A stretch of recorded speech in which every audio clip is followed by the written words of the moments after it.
परंतु ये कथा श्रवण करने वाला श्रोता कौन था जो इस कथा का रसास्वादन किया?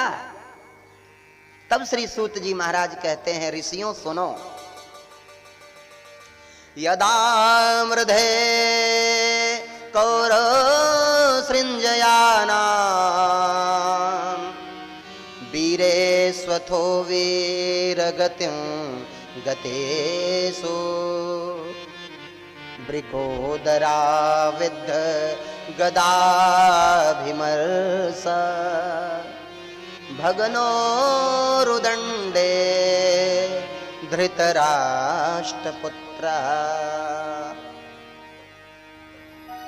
यदा मृधे कौरव सृंजयानां वीरे स्वतो वीरगतिं गतेषु। सूत जी महाराज ऋषियों से कहते हैं, ऋषियों आपने पांडवों का नाम सुना है?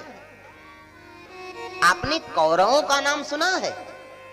बोले हाँ सुना तो है महाराज। बोले सुनो,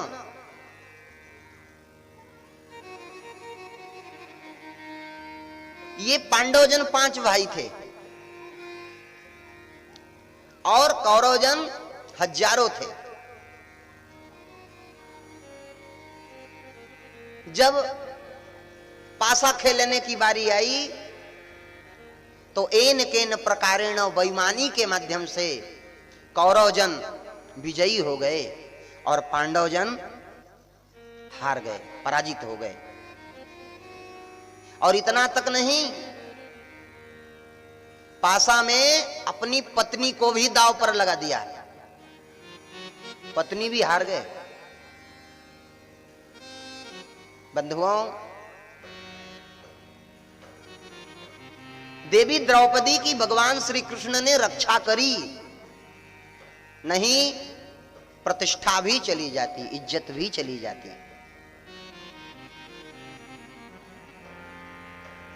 आज भगवान श्री कृष्णचंद्र जब पांडवों को वनवास हुआ 12 वर्ष का और 1 वर्ष अज्ञातवास हुआ,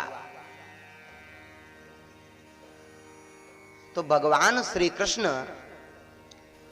पांडवों की ओर से कौरवों के पास गए और कहा, भैया सुनो, अगर आप 5 गांव दे दोगे पांडवों को तो पांडव 5 गांव में ही रह लेंगे।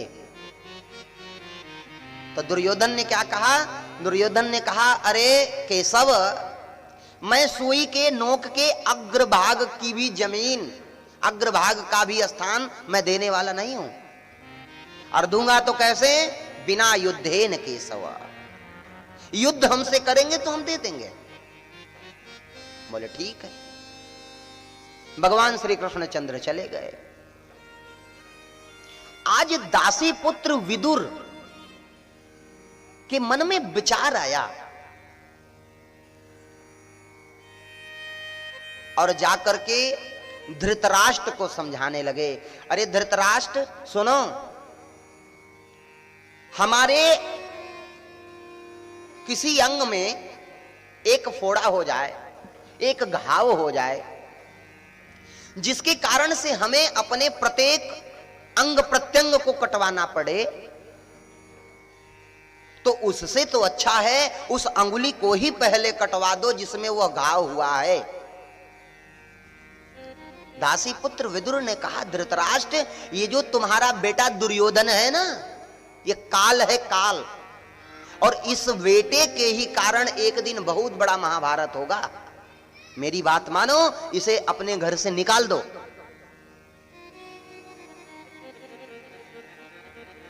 तो धृतराष्ट्र कुछ नहीं बोले, क्योंकि पुत्र मोह में अंधे हो गए थे। बाहर से तो अंधे थे ही, अंदर की भी जो चक्षु थी वह भी अंधी हो गई थी। तो बंधुओं, जब दुर्योधन को पता चला कि दासी पुत्र विदुर मेरे लिए ही मेरे पिता को भड़का रहे थे, तो आया तो सैकड़ों गाली विदुर जी को सुना दिया। अरे दासी पुत्र विदुर, अब पैर की जूती सिर पर चढ़ने लगी, तू मेरा नमक खाता है और मेरे ही बारे मेरे पिता को भड़काता है। निकल जा मेरे राज्य से, तेरे लिए यहां कोई स्थान नहीं है। सैकड़ों गाली सुना दिया विदुर जी को, पर ध्यान देना मेरे भाई बहन, धृतराष्ट्र एक बार भी नहीं बोले कि दुर्योधन क्या कर रहे हो तुम। तो दासी पुत्र विदुर ने किया क्या, अपने धनुष और बाण को डेहरी पर रख दिया, दरवाजे के डेहरी पर, और संकेत दिया न मैं इधर रहूंगा और न मैं उधर रहूंगा, मैं तुम दोनों को युद्ध में नहीं रहूंगा, मैं इधर से चला जाऊं उधर मिलूंगा ना, मैं जा रहा हूं तीर्थ यात्रा करने। ध्यान देने योग्य बात है। विभीषण जी महाराज जब तक रावण के पास रहे तो रावण का कोई बाल बांका नहीं कर पाया था, और आज जब विभीषण जी महाराज राम जी की चरण शरण में आ गए तो मानो लगता है कि रावण का पुण्य चला गया। दासी पुत्र विदुर जी महाराज जब से छोड़ करके चले गए कौरवों को तो मानो कौरवों का पुण्य ही चला गया। और ध्यान देना, महाभारत में 2 धर्मावतार हैं। कौन? पहले दासी पुत्र विदुर धर्म के अवतार हैं। धर्म की गद्दी इनको मिली थी, पर मांडव मुनि के श्राप के कारण इनको दासी पुत्र बनना पड़ा। धर्म दोनों के तरफ है, धर्म पांडवों के भी तरफ है और धर्म कौरवों के भी तरफ है। पांडवों की तरफ जो धर्म है धर्मराज युधिष्ठिर, और कौरवों की तरफ जो धर्म थे वो दासी पुत्र विदुर। फिर पराजित महाभारत के युद्ध में कौरव जन क्यों हुए? कारण इसका एक था मेरे भाई बहन, जहां धर्म का सम्मान किया जाता था वो विजेता हो गया, और जहां धर्म का अपमान किया जाता था वो पराजित हो गया। जहां धर्म का सम्मान होता है वहां विजय मिलती है, और जहां धर्म का अपमान होता है वहां पराजय मिलती है। विदुर जी महाराज तो यात्रा में चले गए। महाभारत हुआ, यदा मृधे कौरव सृंजयाना वीरे स्वथो वीरगतिम गतेषु वृकोदरा विद्धगदा भीमर्ष भगनो रुदंडे धृतराष्ट्रपुत्रः।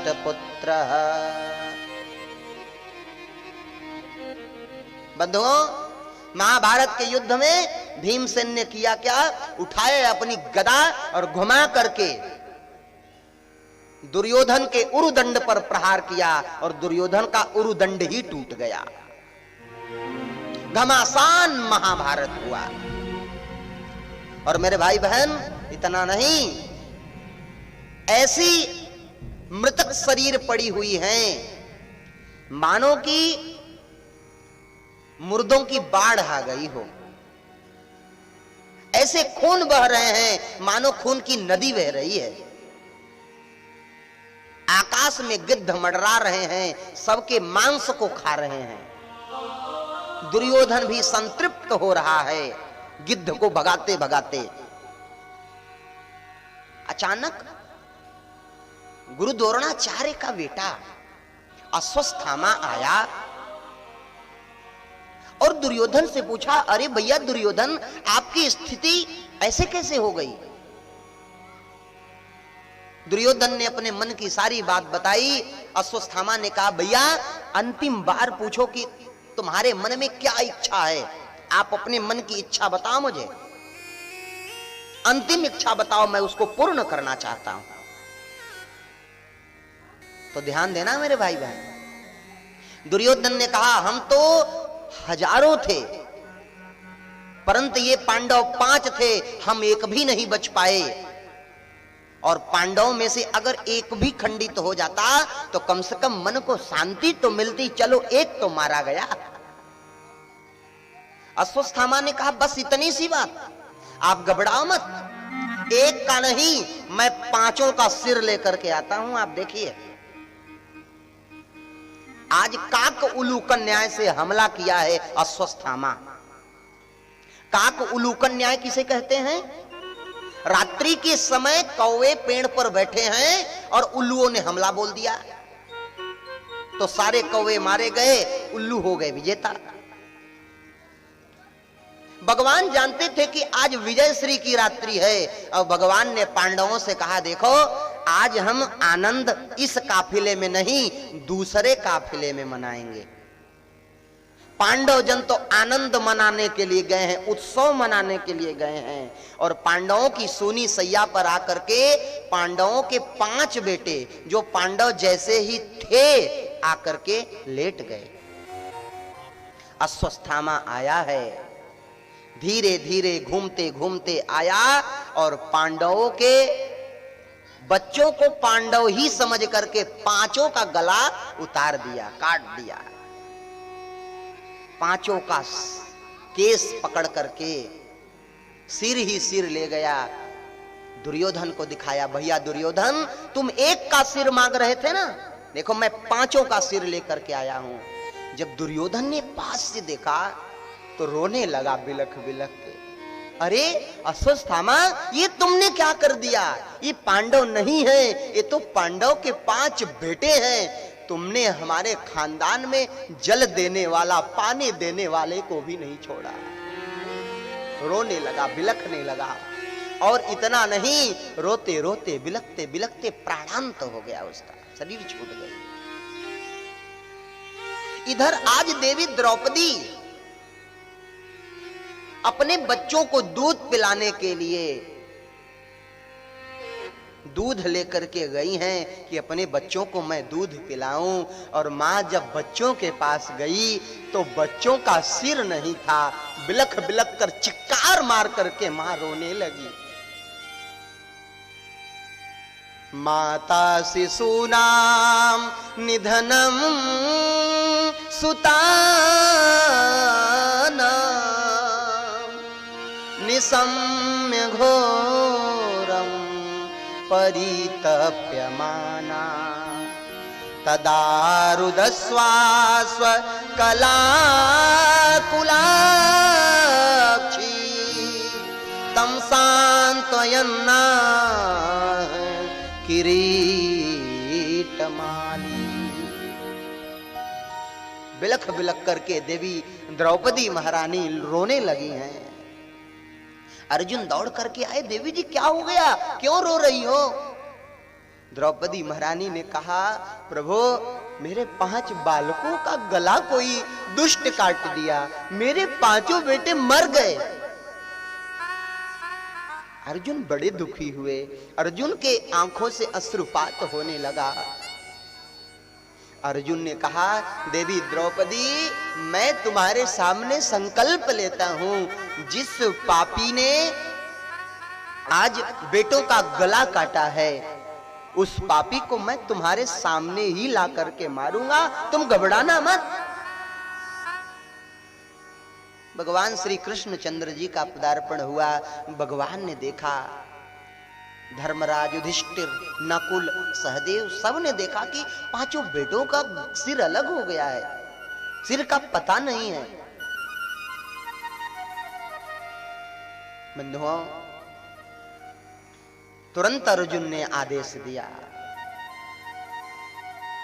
अरे सारथी कृष्ण रथ को निकालो।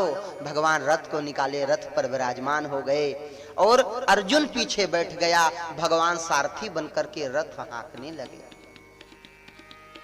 धीरे धीरे धीरे धीरे रथ आगे बढ़ने लगा, गति बड़ी तीव्र हो गई रथ की। और महाराज आज गुरु द्रोणाचार्य का बेटा अश्वत्थामा भागा जा रहा था, तुरंत अर्जुन ने कहा, प्रभु थोड़ी रथ को खड़ा करो। रथ खड़ा हो गया, रुक गया।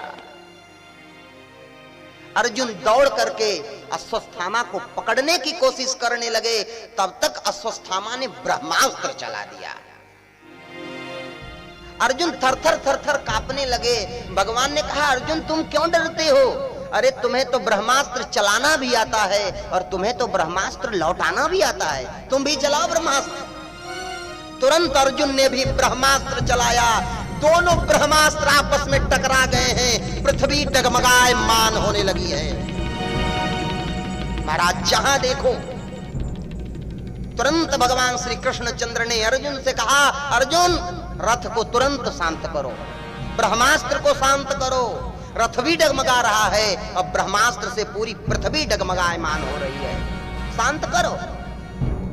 तुरंत अर्जुन ने शांत किया। दौड़ करके अर्जुन ने अश्वत्थामा के केस को पकड़े और बांधने लगे रस्सियों से।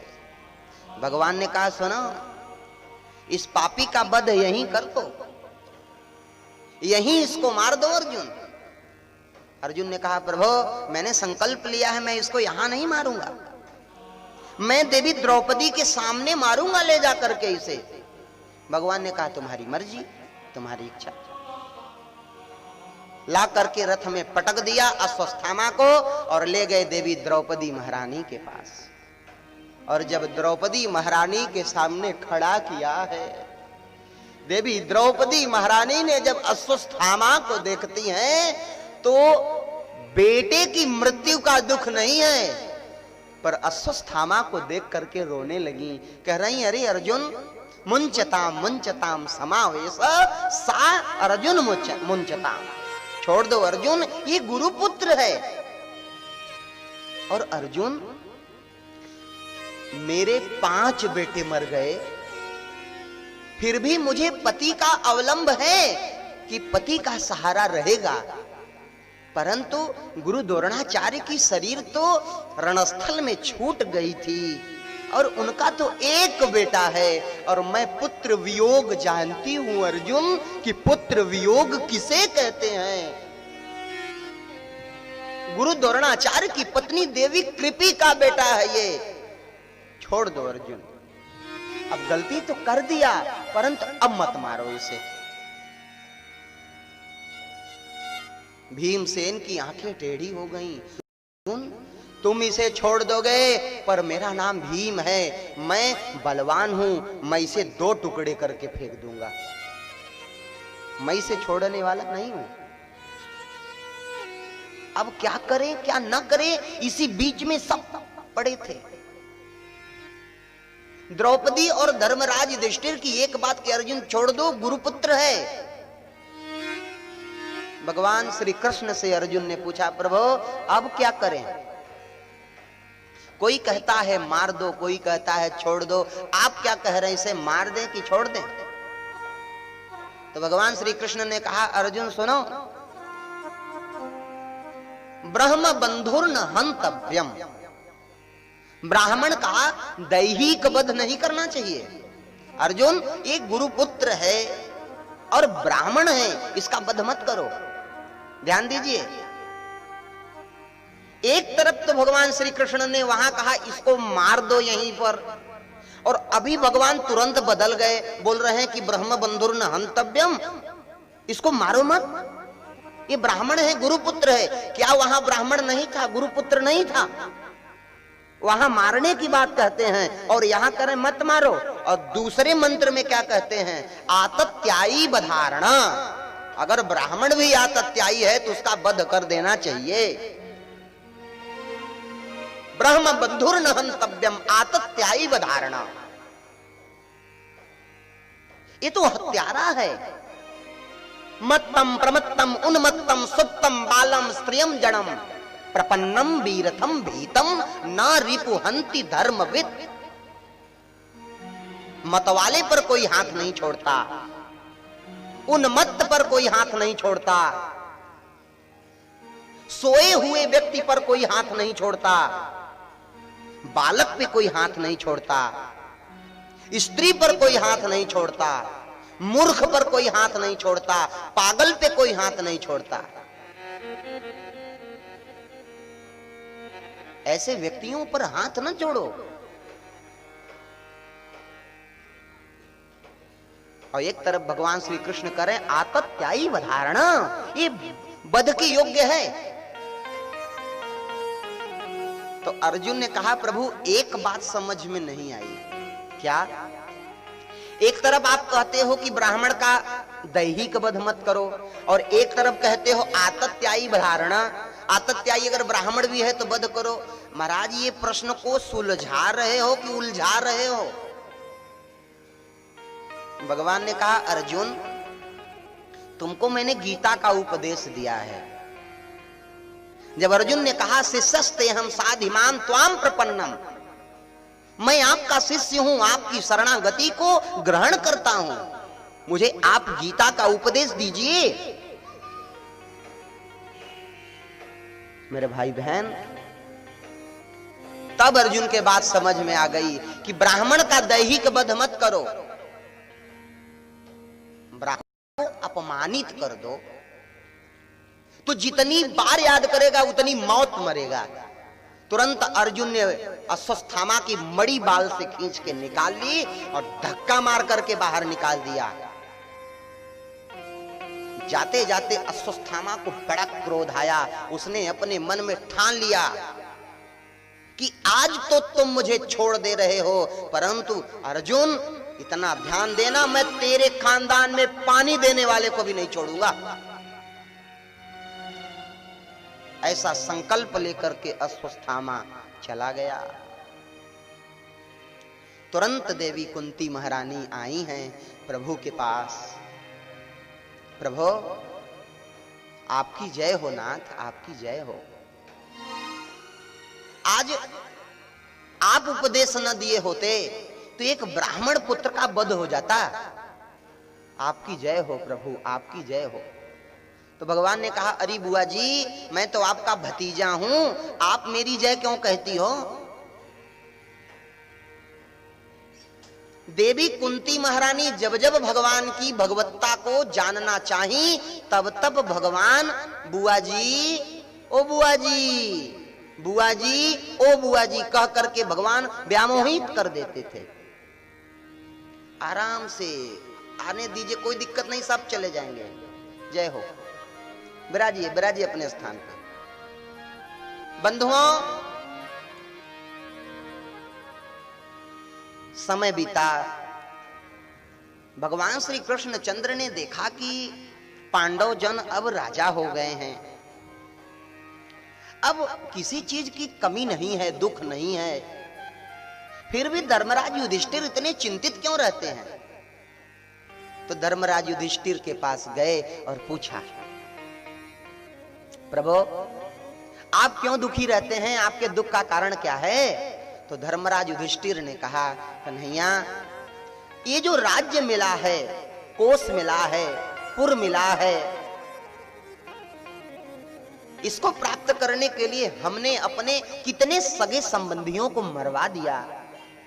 बाद आज यह गद्दी मुझे मिली है। जब हमारे कुल की स्त्रियां जो विधवा हैं वो मेरे सामने आती हैं तो उन्हें देख करके मैं बड़ा दुखी होता हूं कि इसी राज्य, इसी कुल, इसी को प्राप्त करने के लिए ये जो स्त्रियां हैं ये सब विधवा हो गई हैं। तो भगवान कृष्ण ने उपदेश नहीं दिया, उनको समझाया नहीं। क्यों नहीं समझाया? क्योंकि कृष्णचंद्र को धर्मराज युधिष्ठिर अपना छोटा भाई मानते हैं, और छोटा भाई अगर बड़े भाई को उपदेश देता है तो बड़े भाई को उपदेश समझ में नहीं आता। अगर यही उपदेश पकी पकी दाढ़ी वाला और सफेद सफेद बाल वाला दे तो बहुत बढ़िया समझ में आता है।